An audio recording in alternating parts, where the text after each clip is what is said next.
Is the doctrine of the Trinity a logical contradiction? What exactly is the contradiction, if it is one?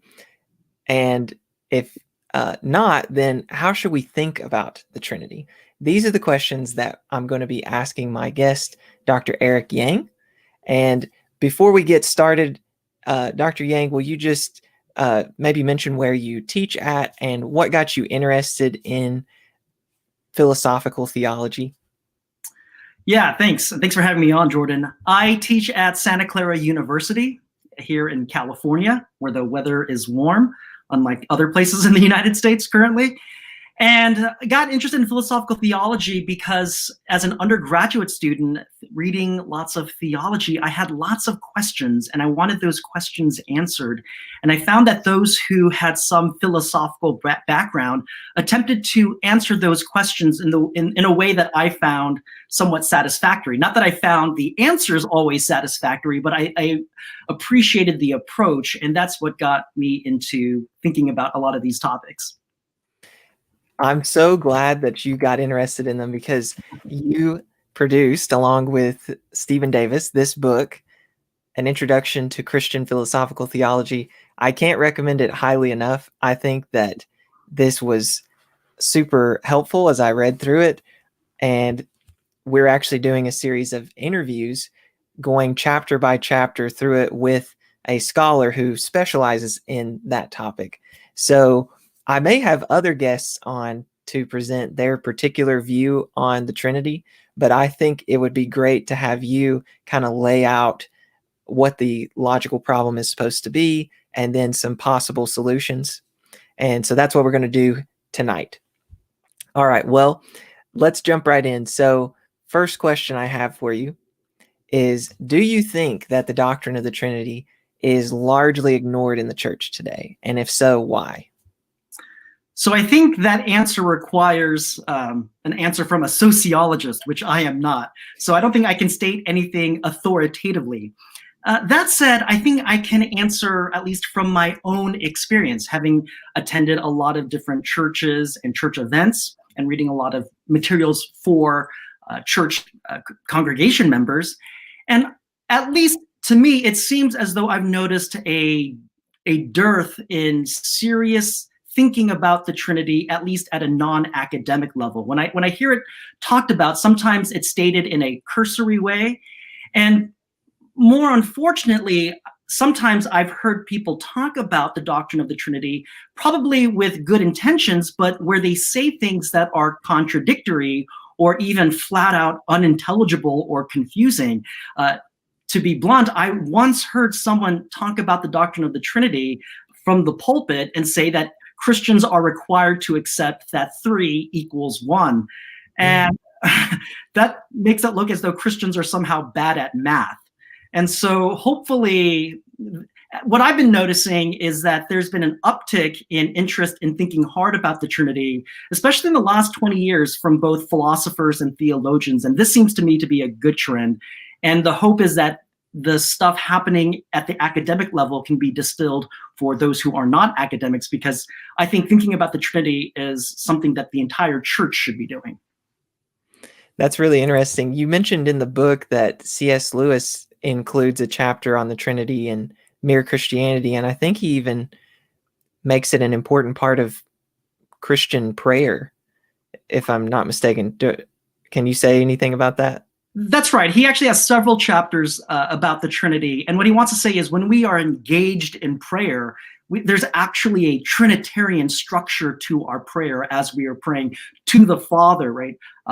Through the Son and in the Holy Spirit. So even if it may not be conscious to the person who is praying, the attitude of prayer for the Christian might have this Trinitarian structure. Yeah. Well, that's really interesting. Okay, so what exactly we've been talking about the doctrine of the Trinity. So what does the traditional view require believing about the Trinity? Yeah, what is required probably depends on what strand of traditional Christianity one belongs to. But that said, it seems that most who would endorse something that we might call traditional Christianity would be willing to embrace the tenets stated in, say, the Athanasian Creed, even though that's not from one of the ecumenical councils.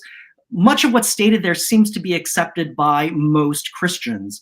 And so I think we could boil it down to the following three statements. So statement number one, the Father is God, the Son is God, and the Holy Spirit is God. Statement number two, the Father is not the Son is not the Holy Spirit, and the Father is not the Holy Spirit.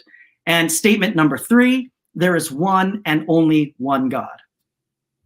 All right, those three statements are going to be very important as you point to the potential problems. Okay, but you laid those out, those three statements. So now that we have those on the board, what exactly is supposed to be the logical problem? Yeah, so I've noticed that sometimes Christians will say, well, there's no real logical issue here because Christians believe in three divine persons and one God. So three persons, one God, or one essence, or one substance, or one nature. It's not as though we're saying that there are three gods and one God. It's not as though we're saying there are three divine persons and one divine person. So that seems to not have any straightforward contradiction. So I've heard some people say. The problem, though, is that from the three statements I just laid out, if you are to take them at face value, it appears as though they form an inconsistent set. And what an inconsistent set is that the members of that set, which will be statements, they can't all be true. So since there are three statements, if any two statements are true, then the third one must be false. And so let's try to lay it out to see what the logical problem is supposed to be. Well, if we take the first statement and we take it at face value, so we say the Father is God, one sort of face value way we could interpret that might be similar to the statement, Superman is Clark Kent. And what we mean by that is that Superman is identical to Clark Kent. And so you might think when we say the Father is God, we're saying that the Father is identical to God. And when we say the Son is God, we're saying the Son is identical to God. But from that, there's an obvious problem. So suppose we say the Father is identical to God and the Son is identical to God. Well, we take identity, strict identity, to be symmetrical. That means if A is identical to B, then B is identical to A. So if the Son is identical to God, then God is identical to the Son. Mm-hmm. We also take identity to be transitive. Right? Something that we've learned, the transitivity property, that's if A is identical to B and B is identical to C, then A is identical to C. So if the Father is identical to God and God is identical to the Son, then we would derive the claim that the Father is identical to the Son. But if we look at the second statement and it says the Father is not the Son, it seems natural to interpret that as saying the Father is not identical to the Son. But then we've derived a contradiction. We have to say the Father is identical to the Son and the Father is not identical to the Son. Contradiction. And if your belief system allows for a contradiction and you accept what we might call standard logic, something has gone seriously wrong. So that's one face value. You might think, well, maybe that's not the right way to interpret the claims. Maybe when we say the Father is God, it's much more similar to the following statement, Clara is loud. We're not saying that Clara is identical to loudness. What we're saying is that it's true of Clara that she is loud, that Clara has the quality of being loud. But even if that's how we understand the statements, we still seem to run into some problems. For example, suppose we have three distinct individuals, Clara, Wesley, and Peter. Right? We say they're three distinct individuals, and suppose Clara is loud, Wesley is loud, and Peter is loud. Well, then we can derive the claim that there are three loud individuals. But hopefully you're starting to see where the problem is. If we say that the Father, Son, and Spirit are distinct divine persons, and we say that each of them are God, or that each of them are divine, it seems like we can derive the claim that there are three divine beings or three gods. In fact, if you just take standard first-order predicate logic, you can derive this contradiction. So the logical problem seems to be this. if you take the three statements and you take them at face value, you interpret them in what seem to be somewhat ordinary ways, they appear to form an inconsistent set. That's really well said. And just to kind of recap that, you've got these three statements that traditional Christianity says this is the view of the Trinity at its most fundamental level. But you're saying that the logical problem says, well, those three statements form an inconsistent set, so at least one of them has to be false, at least if the other two are true. Mm-hmm. And in the book, you describe you can take the problem in two directions. You can either go the identity route that you just described, where it's like Clark Kent is identical to Superman, or you can go I think you call it the predicate, the is of predication, I think. So when we say Jesus is God, that is a predicate, not a claim about identity, just like Clara is loud. So you can take it in the identity direction or the predicate direction, but either way, there's problems. You get this inconsistency. And only if you take it at face value. There are some philosophers who think that we should employ the is of identity or the is of predication, but they are going to have to understand the claims differently than what we are calling the face value way. Okay. All right. So there's the problem. And what we want to do next is begin looking at solutions. But there are some solutions that people have offered that through analogies a lot of the time that are bad. So what views or analogies should we try to avoid? Yeah, so one solution when you have an inconsistent set is to reject one of the members of that set. So we could deny one of the claims that we started out with. That said, if you, depending on your theological tradition, and at least for me, that's a non-starter. Those three have to be accepted in some form. So that's not going to work. And we have to avoid, depending again on your theological tradition, certain errors that historical Christian thinkers have thought is out of bounds. We can't accept them. And accepting any one of these would require denying one of these three statements. So we could accept a form of ontological subordination. One example of this would be Arianism, that the Son is not divine in the same way that the Father is divine. He's a lesser divinity or an exalted creature. But the traditional claim is that they are consubstantial. They are the same nature or essence. They're all God in the same sense. We could embrace modalism and deny the second claim. We could say that the three persons aren't really distinct. It's more like one person playing three different roles. But the second claim would rule that out. And one version of modalism is known as Sabellianism. And the third would be to deny the third claim and say that there isn't just one and only one God. Maybe there's more than one God. This would be tritheism or polytheism. And of course, that's ruled out for traditional Christians who embrace monotheism. Now, it's been pretty common to offer analogies. And I have seen some people,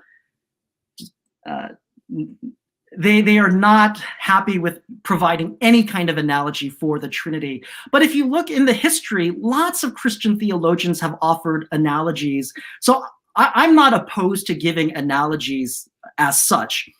That said, probably you have come across preachers or study materials that employ bad analogies. And they're usually bad because they fall into one of these errors that I just mentioned, maybe polytheism or modalism or ontological subordinationism. And here are just some that I've come across, but there's a lot more. I think there's some funny YouTube videos involving an animated St. Patrick who goes around and criticizes some of these bad analogies. I haven't seen that. I'll have to look that up. One that I've heard is someone saying that God is like one egg, but the egg is comprised of the yolk, the albumin, the white part, and the shell. And that corresponds with the three divine persons. But this seems to be a bad analogy because it seems to fall into ontological subordinationism. After all, the yolk, the albumin, and the shell, they're not consubstantial. They're not of the same nature. Another one that I've heard is that God is like a team, like the Bulls, the greatest basketball team in the 90s, the Chicago Bulls, and the divine persons are like Michael Jordan, Scottie Pippen, and Dennis Rodman. And so you could say Jordan is a Bull, Pippen is a Bull, and Rodman is a Bull, yet you only have one Bulls team. Yet this seems to fall prey to polytheism. You've got three bulls. It's hard to avoid polytheism with that kind of analogy. And one final one that I'll mention is I've heard it said that God is like water, and water can be in three different states. It's solid, liquid, or gas, or perhaps a single human being, a woman who can play different roles, right? Being a mother, a daughter, and sister. But again, these last two analogies seem to fall prey to problematic forms of modalism. So it's not to say giving analogies as such is bad. It's just that in the popular discourse, it seems as though bad analogies have been put out there. Yeah, and another one that I've heard, you may say something about this one, is you can have this one, like, for example, I am a son, so I have parents, I'm their son, but I also am a husband to my wife, and I'm also a father to my son. So there's kind of this three types of relationships. What do you think about that analogy? Yeah, that's similar to the last problem that I mentioned, which would seem to fall prey to modalism. There you just have one person, Jordan, but Jordan playing three different roles. Mm-hmm. Okay, so those are some views. You said ontological subordinationism, modalism, and remind me of the last one. Oh, polytheism. Mm-hmm. And there are analogies that tend to fall into one of these categories. So those we should try to avoid. But now we want to look at some good solutions. Okay. And there was a comment that I thought might be helpful to bring up here. And that was from Bombadil Tom. Normally I save questions for later, but I think it will set the stage. So Bombadil Tom said, do you think that the scriptural data we have gives us enough information to fully understand the Trinity mechanically, or are we hoping to simply get a coherent model that fits the revelation we have? First, I really love your name, Tom Bombadil, the best character in Middle Earth, save maybe Elbereth. That said, whatever I say here will probably be contentious and rightfully so. My own view is that scriptural data is such that we have to accept it. If it's a teaching of scripture and you are a Christian, you should accept it. But does it give us enough to fully understand the Trinity mechanically? I suppose that means, does it give us enough to show that we can avoid forming a logically inconsistent set? It doesn't seem to me that it does, but it doesn't seem to me that it should. Right? It's just giving us data, and we're accepting that data on the basis of revelation, and then we're trying to piece it together. We're trying to make sense of it. It's faith-seeking understanding. So scripture gives us the content, the deposit of faith, and then we are using the conceptual resources and the cognitive capacities that God gave us to try to see if we can make sense of them. Yeah, and the reason I mentioned this question here, it seems to me like scripture would get you to something like those three basic statements that we had. And you may not agree with that, but maybe scripture gets you to those three basic statements. But if that forms a logically inconsistent set, then at that point, the task of the theologian is to just come up with a model. Doesn't have to be the true model, doesn't have to actually represent the way that it is, but a model that at least avoids inconsistency in affirming those. What do you think? Am I off there? Yeah, I think I'd say something fairly close with that. So I think sometimes people want to say we need to defend the doctrine of the Trinity. And to be forthright, I'm not sure what people mean by that. I don't know what the doctrine of the Trinity is. I do know what scriptural and traditional data we as traditional Christians have to accept. But then we're going to have to interpret those statements, and we might disagree on how we interpret those statements. And I think that's okay that we disagree about how best to understand. And this is not just for the doctrine of the Trinity. Other theological issues, we disagree how best to understand or interpret them. All right. So if you're watching right now, your questions I will come back to at the end. I just thought that would be good as we begin to think about some solutions. I, at least at minimum, want to avoid a logical contradiction. So these solutions to me, and again, I'm just speaking for me, I'm happy if I just avoid the logical contradiction. So let's lay out some possible solutions. In the book, you kind of break them into 3 categories. So I don't know if you want to go through those categories, but you can take it away. Yeah, so it's typical for philosophical theologians to try to interpret what the statements, the 3 statements that we started out with. And the method that they often employ is what is called giving a paraphrase. So paraphrasing, it's a very common philosophical tool that we use. And when you paraphrase, what you're trying to do is provide a clearer and more precise way of understanding the statement. So you want to make sure that the statement is logically equivalent to the original one, right? Colloquially, but not precisely, we might say they mean the same thing. There's some problems with stating that, but the thought would be they roughly mean the same thing, and then with this more precise way of stating it, we'll now show you that there's no logical inconsistency, and therefore we have good reason to think that the doctrine doesn't have this logical problem. Now, in the literature, it's been common to categorize 2 different approaches, what's sometimes called Latin Trinitarianism and social Trinitarianism. So you'll see that often if you start reading up on this literature.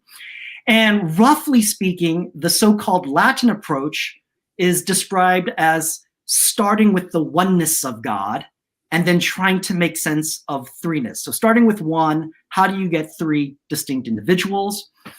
And this approach is oftentimes associated with Latin medieval theologians such as Augustine and Aquinas, which is why it gets its name. Whereas the other approach is sometimes called social Trinitarianism. And this approach is described as saying you start with the threeness, the 3 divine persons, and then you try to explain how you get the one God. And this approach is oftentimes associated with Greek-speaking theologians such as the Cappadocian Fathers, Gregory of Nyssa, Gregory of Nazianzus, Basil of Caesarea. Now, but before I go deeper, some caveats about this categorization. The historical characterization I just laid out is probably not accurate. So it's oversimplified. It's probably the way that in modern philosophy, it's often categorized as the rationalists versus the empiricists, Descartes versus Locke and their team. But modern scholars in modern philosophy know that's a kind of anachronistic and unhelpful categorization. It seems as though the historical development is much messier and complex. So the way it was initially categorized by me just now isn't the most historically accurate way of doing it. Moreover, the way I described the Latin approach, in fact, seems to have been accepted by non-Latin Greek-speaking theologians. And in fact, it seems as though there were some medieval Latin theologians who embraced the social model. In fact, there are some philosophical theologians who are trying to offer a combo model, a Latin social model. And then there are some approaches that don't fit into either category. And so while that's a common way of categorizing them, Latin and social, there are some concerns with doing so. But that said, you'll see that a lot if you start reading up on this. Now, let me talk about some well-known approaches.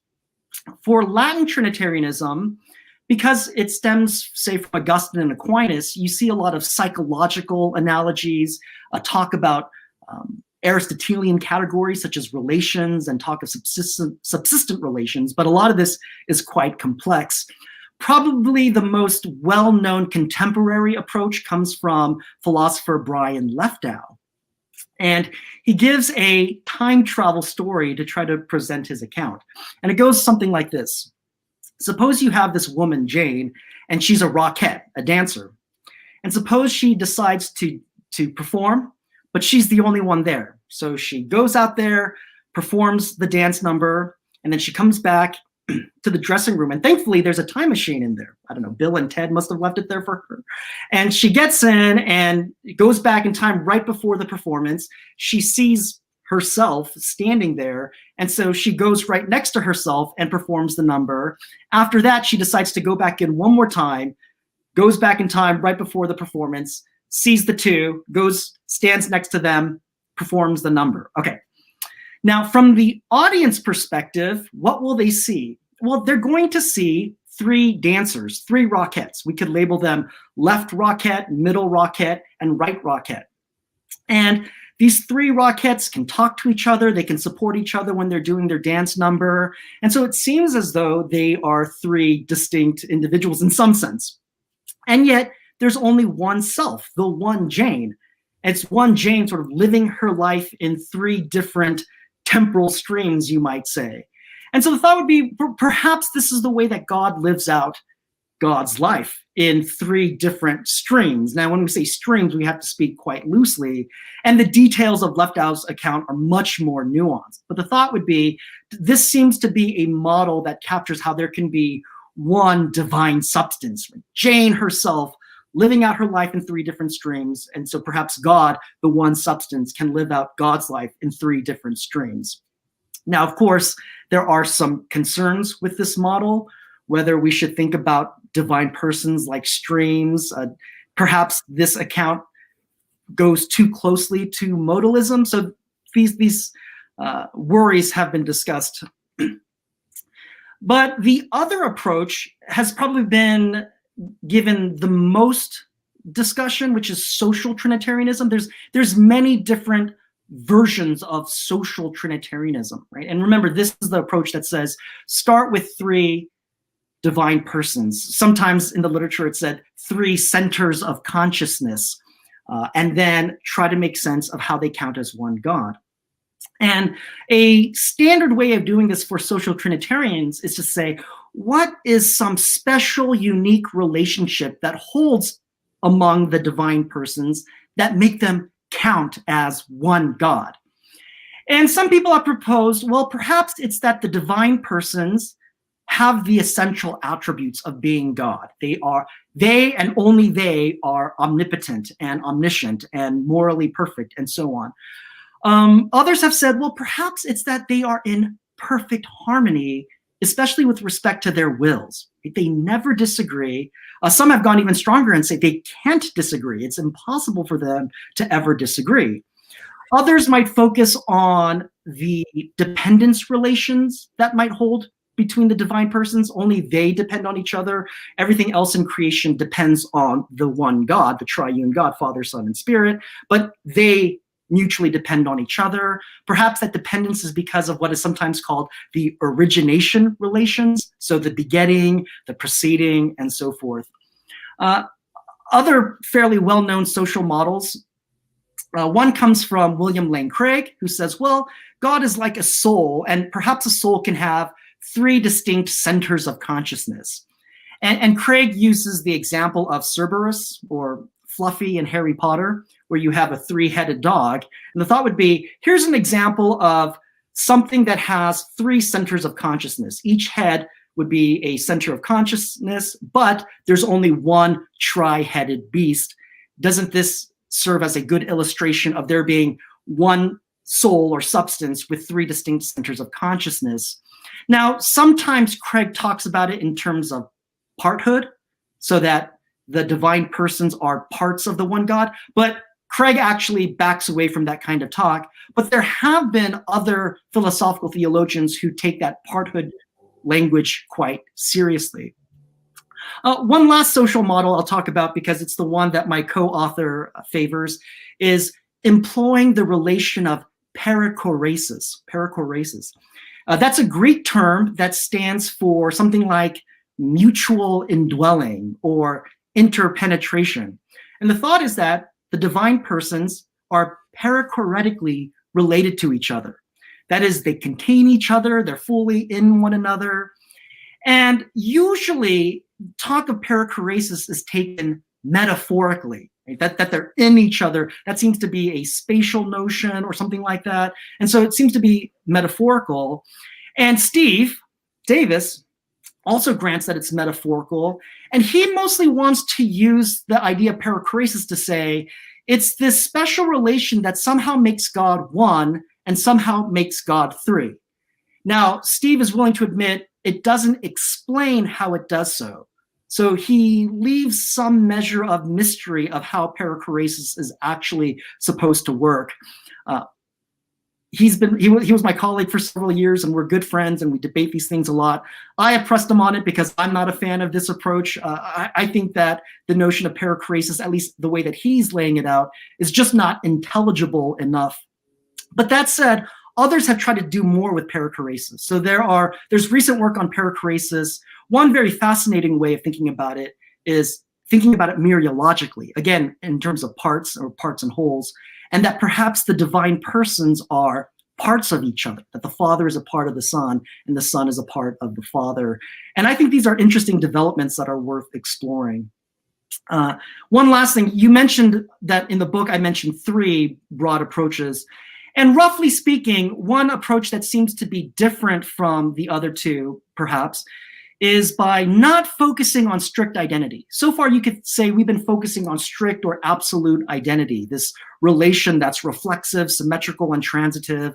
And others have thought maybe when we talk about the doctrine of the Trinity, we shouldn't talk about it in terms of strict or absolute identity. Maybe there's some strict identity-like relation that's at play here. So some have focused on what has been called relative identity. Some have talked about numerical sameness without identity. Aquinas seems to have a notion of real distinction, and its contradictory would be real sameness. And some people think real distinction and real sameness is distinct or different of a notion than strict identity or strict distinctness. And so maybe something like that is required. So there are a lot of ways that people have tried to offer solving, so to speak, the logical problem, which all that means is coming up with a way in which you don't have a logically inconsistent set. Okay, so we'll come back to a couple of the models in particular because I want to ask you about them, but just kind of overview the 3 categories of solutions. And this is a simplification. But generally speaking, the 3 categories were Latin Trinitarianism, social Trinitarianism, and those kind of are the dominant. Would you say, like among philosophical theologians, most of the discussions being had there in those 2 categories? When the discussion was first taking off, yes.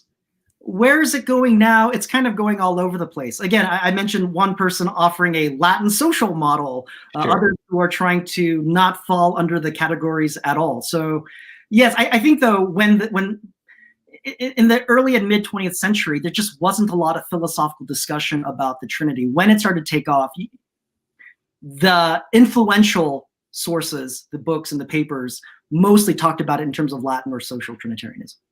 Okay. And that 3rd category was relative identity. So what you said in the case of the Latin Trinitarianism is that view tries to kind of start with, so there's one God, and then explain how you can get 3 persons.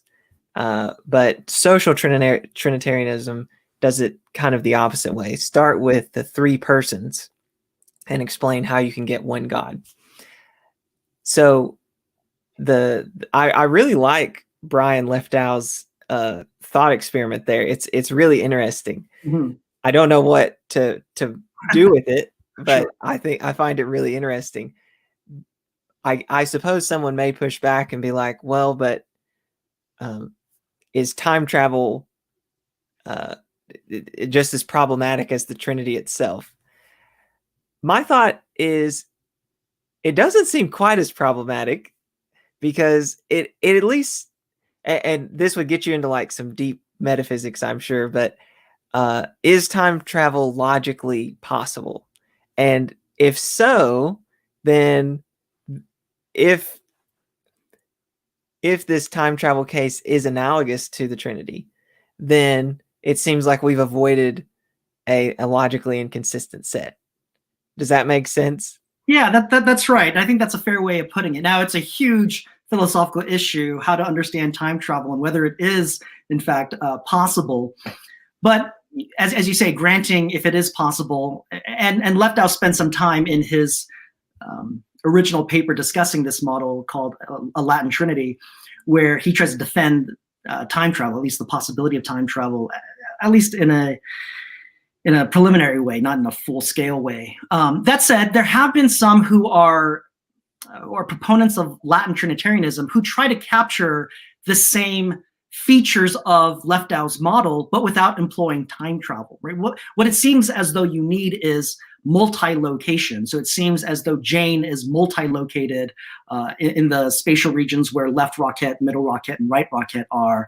And so perhaps we can have multi-location without time travel, and therefore you may not have to delve into the debate of whether time travel is possible or not.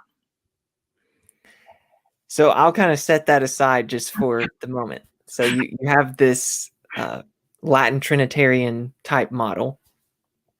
But then the social Trinitarian model, there were two in the book. I didn't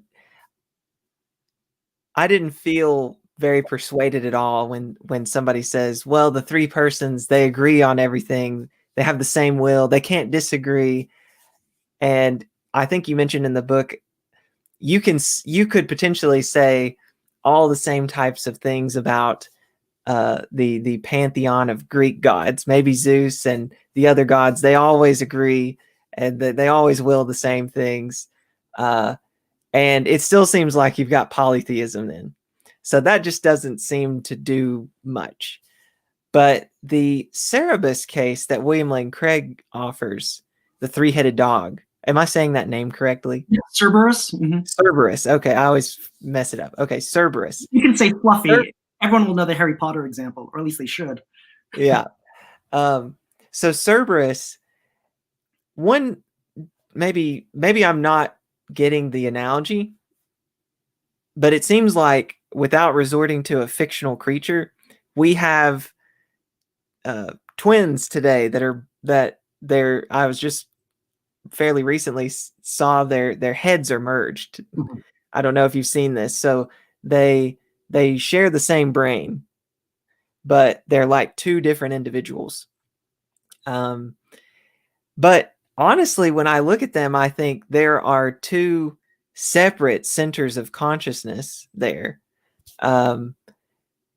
It looks like you've got two persons. But I fail to see how they count as one. I realize that their bodies are conjoined, but that's not really enough to, and it would be the same with the Cerberus case. Like I get that there's this thing that's conjoined, but it still seems like that's just not the type of thing to make it just one. Maybe they want to say you got one dog, but it seems like you got three dogs. So I'm not sure what Craig would say in the case of conjoined twins, but I think what he wants to say is his account requires that you have a soul or a single substance that can possess three separate centers of consciousness, right? Three separate set of psychological faculties and states and so forth. And then he uses the Cerberus case as just an illustration of something, there being a single substance. Putatively, Cerberus is a single substance, but then it seems as though there are also three separate centers of consciousness. So the left head could be looking in the left direction, the middle one could be looking in the middle, and so they have different sense experiences, and so it seems as though they're different centers of consciousness. I totally get the differences. I just question whether it's one thing. I don't understand what is the one thing. And I get that you could have one body. I don't understand the one soul talk. It seems like with conjoined twins, you have two souls. or at least the people that I'm thinking of. So I don't know, that question or that analogy I've never quite clicked with that. And I think you're onto something, and I share your hunch. And several have offered criticisms, thinking that either you've got three separate souls. What's the distinction between a center of consciousness and a self or a simple substance or something like that, or thinking substance? Others have raised the concern that it seems as though you've got four divine things. You've got Cerberus, and then you have each of the heads. And so you've got four divine things, and so you've got a quaternity instead of a trinity, and that looks problematic. The way that Craig has tried to get himself out of this is to say, well, perhaps there's different ways of being divine. So Cerberus might be canine in one way, and the three heads are canine in a different way. So perhaps the one God is tri-personal, and he's divine in one way, whereas in the Father, Son, and Spirit are divine in different ways in the way that the tri-personal God is divine. But some have worried, and I worry, that proposing two different senses of divinity may be problematic. So there may be something to your worries. Justin Mooney said there might be two souls in the twins case, but that doesn't mean there couldn't, in principle, be an immaterial object with two minds. Thanks, Justin, for that clarity. So let me go back here, and we're almost to the questions. The Perichoresis. So this was still in the category of social Trinitarianism. I struggle to understand this, and maybe that's what your discussion with Stephen Davis looks like. It seems like it doesn't really answer the question to me. Am I missing? So we've got these three statements, and I'm failing to see how perichoresis actually does any kind of explaining of how those three are consistent. I think that Steve would be okay with that description. I don't think that he thinks of it as explanatory, at least in the sense that we can grasp it. So there's a sense in which he might be sympathetic to what is sometimes called a Mysterian approach to thinking about the Trinity, because he wants to say, yeah, we're not licensed certain inferences because of perichoresis, but there's no explanation for why that's the case. And so if you've seen in the book, he wants to say, well, you can think of God as somehow being in a state of, when you see one circle, or he could be in a state of three circles that are not overlapping. Perichoresis just says God is in both states. And maybe one way of doing this, Eleanor Stump, when trying to understand the doctrine of simplicity, has made use of what she calls quantum metaphysics. And she wants to say, well, when you think about light seems to have features that make it seem as though it's a particle. And it also seems to have features where it seems as though it behaves like a wave. But it seems like these are exclusive. It seems as though it can't be both a wave and a particle, and yet light seems to exhibit patterns of behavior of both. And so in some sense, it's a light, in some sense, it's a wave. What gives? And suppose that's how we need to think about God. So perhaps with this perichoresis, in one way it's one, in one way it's three. It doesn't give us a full explanation. Now I think the comparison with light is not going to be apt in one way, insofar as, well, there are models in physics that do try to explain how it is that light can have these different patterns of behavior. And so the analogy isn't perfect, but I think the thought would be, maybe we're allowing these weird quantum metaphysics, as Stump says, and perhaps we should allow that in the case of perichoresis and the Trinity. I'm trying to be sympathetic with Steve's approach here. My own view is that it is not an intelligible enough concept, so I think it doesn't help that much in avoiding logical inconsistency. Okay, and I wanted you to say just a little bit more about this third category, relative identity. I think you give an example that was helpful in the book. Can you give that? I think you're talking about probably the Constitution Trinitarianism that Jeffrey Brower and Michael Ray give. Yeah. So relative identity is going to say there is this other notion of identity.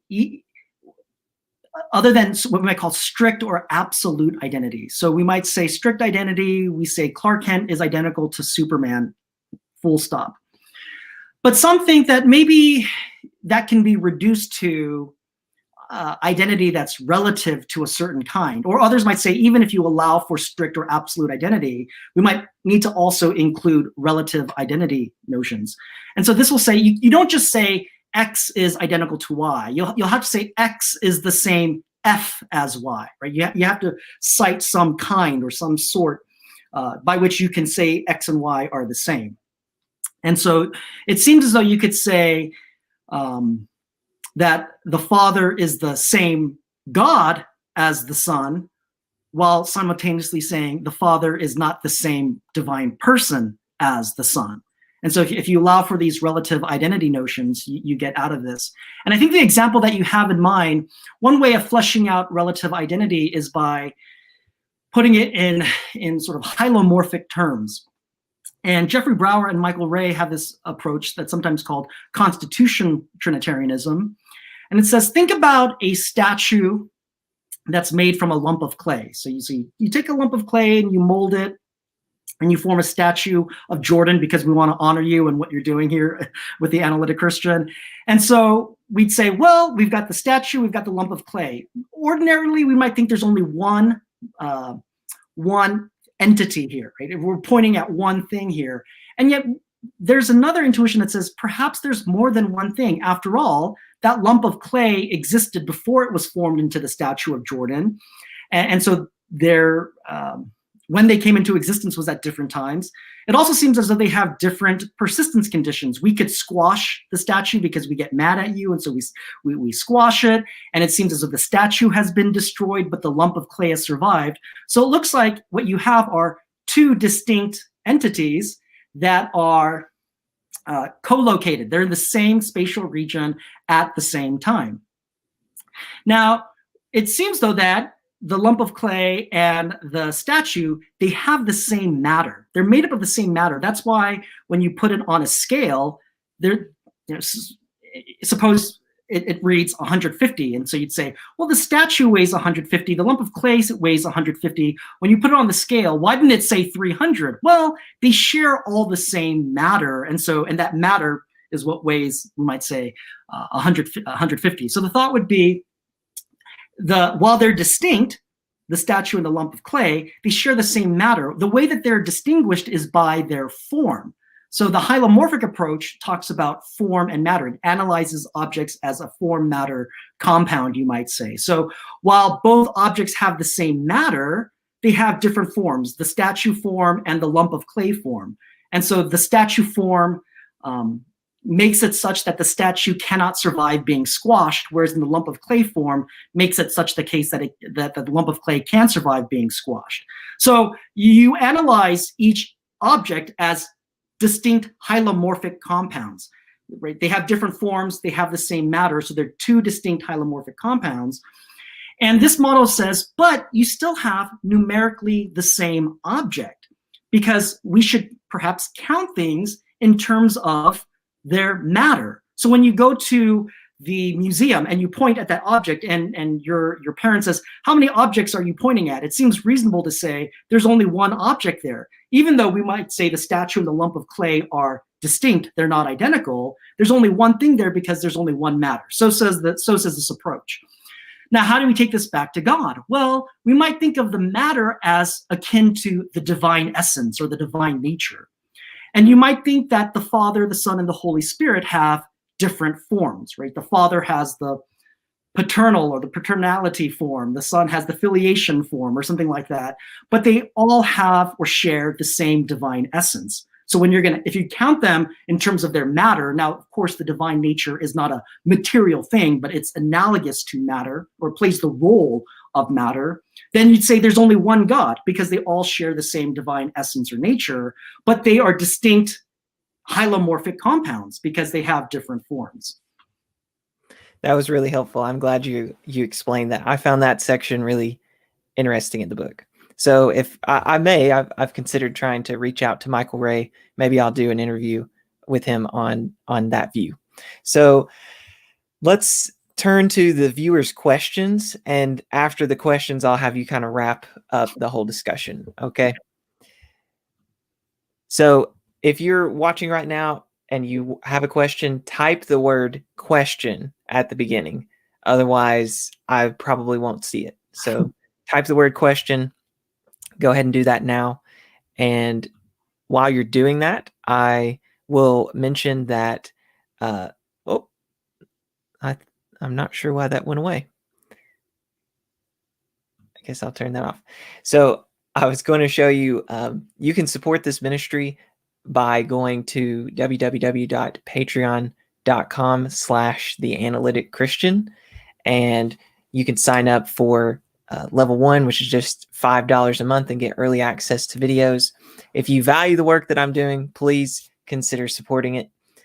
So let's go ahead and look at these questions that have come in.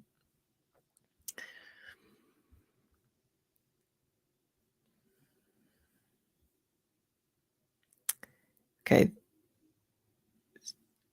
The first question I'm seeing is from Justin Mooney. He said, what are some examples of historical theologians who have used analogies for the Trinity? Yeah, that's great. So Augustine is an example, and he used several different analogies.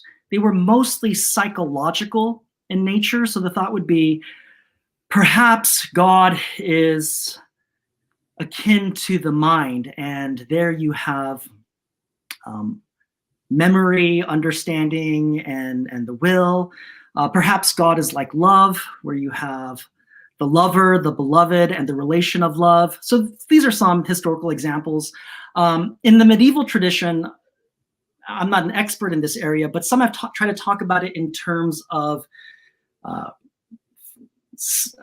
thinking about yourself. And so what precedes is a word or a mental concept of oneself. And the thought would be that's sort of the divine nature thinking about itself, and that it's thinking about itself, you get the word, right? Something along those kinds of lines. So these are some examples of historical theologians who've used these psychological models. Interesting. Okay.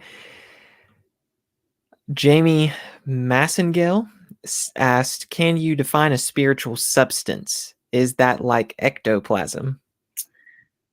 No, most philosophers who would talk about spiritual substance would not think of it as gooey stuff.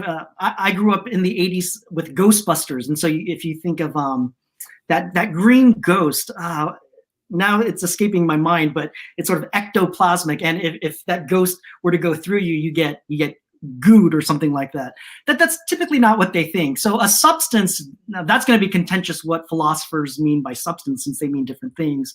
But ordinarily we might say it's a concrete thing, right? So a dog, a table, God, if these things exist, they are substances. They are the bearers of qualities or properties. And then a spiritual substance then would just be probably what people might mean is an immaterial thing. So God, angels, if they exist, they would be spiritual substances. And so because they're not material, they're not ectoplasmic. You can't see them. It's not like nearly headless Nick in Harry Potter, where you could see it and sort of walk through it, so to speak. Okay, the next question came from True Counterphobia. Could you say the Father leads to the Son, leads to the Spirit, leads to the Father, just like the Spirit leads to the Son, leads to the Father, leads to the Spirit? I'm not quite sure where. Yeah, I think there's a really good question here. If I could hear some elaboration on what you mean. So I'm not sure what you mean, True Counterphobia, what you mean by Father leading to the Son or leading to the Spirit. Perhaps that means sort of epistemically, the Father helps you come to better knowledge of the Son, which helps you come to better knowledge of the Spirit. If that's right, maybe something like that is true. But again, I don't know how to answer that, since I'm not sure what you mean by leading to. One related question, and this may be, if this is too big a question, you can just say that'll take us down a rabbit hole. I know that there's a disagreement between the Roman Catholic Church and the Eastern Orthodox Church on this proceeding from language. Can you help me understand that better? Yeah, I'm not a historical thinker, so I won't be able to capture all the nuances, but roughly the thought was that the original statement said that the Spirit proceeds from the Father. That was it. And then it was added by the Western Roman Pope, proceeds from the Father and the Son. And that led to some infighting amongst Roman Catholics and Eastern Orthodox Christians. Now, is it just a bit of language? Maybe, maybe not. Some think that there's an important conceptual difference here. Some think, look, the way that the divine persons originate is from procession, generally speaking. Now, the Son proceeds from the Father. And we might also say the Spirit proceeds from the Father. But if the Spirit proceeds from the Father alone, some have worried that there's nothing that would distinguish the Son and the Spirit, because if what distinguishes them are their origination relations, and if both proceed from the Father alone, then the Spirit and the Son would be the same person. So some have said it's important to say that the Spirit proceeds from the Father and the Son, which would then distinguish the Spirit from the Father, or sorry, from the Son. And, that said, others will think maybe you can have an important way of distinguishing them without saying it proceeds from the Father and the Son. Some Orthodox theologians like saying the Spirit proceeds from the Father through the Son. And so that might be an important way in which the Spirit can be distinguished from the Son. Okay, thank you for that. If you've asked multiple questions, I may skip it just because we're short on time, and I want to let everyone have a chance. So let's see. What is the best philosophy book on the logical coherence of the Trinity? There's not a lot of books on the logical coherence of the Trinity, so you could read them all. One by William Hasker that came out somewhat recently, a couple of years ago. I forget the exact name, something like The Metaphysics of the Tripersonal God or something like that. That's a really good one. I don't care for the model, but it's a great book. Some people may not like that I'm going to say this, but Dale Tuggy has a self-published book. He's an anti-Trinitarian, and it shows in this little small book. But he does a great job of describing how to think clearly and logically about the Trinity, even from an anti-Trinitarian. Okay. Let's see. Well, one suggestion, sorry to promo my book, but in the chapter on the Trinity, there is a further reading section. And the further reading section, if you want to delve deeper into some of these topics, it references a lot of different journal articles and some book chapters. All right. So I'm going to make this the last question because we're coming up on 1 hour. And it's back to the time travel case. Gigaton Gaming. Doesn't time travel cause issues like things such as prevenience when it comes to foreknowledge? I wish I could hear more about what kind of issues Gigaton Gaming has in mind. Perhaps because time travel does have some kooky things to it. I'm not sure what sort of issues would come up with respect to foreknowledge, other than the standard philosophical worries that are related to divine foreknowledge anyway. So sorry, that's not probably a satisfying answer, Gigaton Gaming, but look me up, email me, we can chat more. There were 2 new questions. Are you okay with these last 2? Sure. Okay. So this comes from Islamic Clarity.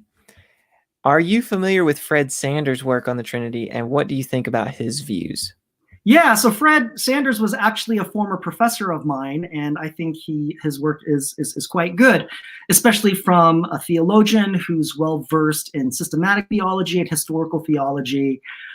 I think, strictly speaking, the project that he's up to is different than what most philosophical theologians are up to. And so in his books on the Trinity, he does talk a little bit about the logical issue, but he doesn't spend a lot of time focusing on it. I think his focus are more scriptural and as it relates to systematic theology. And so he doesn't seem to be trying to address the logical worries that philosophical theologians have raised. And so I think his books are terrific. From theological perspectives, of course, I disagree, but hey, we're philosophers and theologians. What don't we disagree about? But I think they're terrific works that are at least worth studying. All right, Will, that will be the last question. So what would you like to say to conclude this whole discussion that we've been having?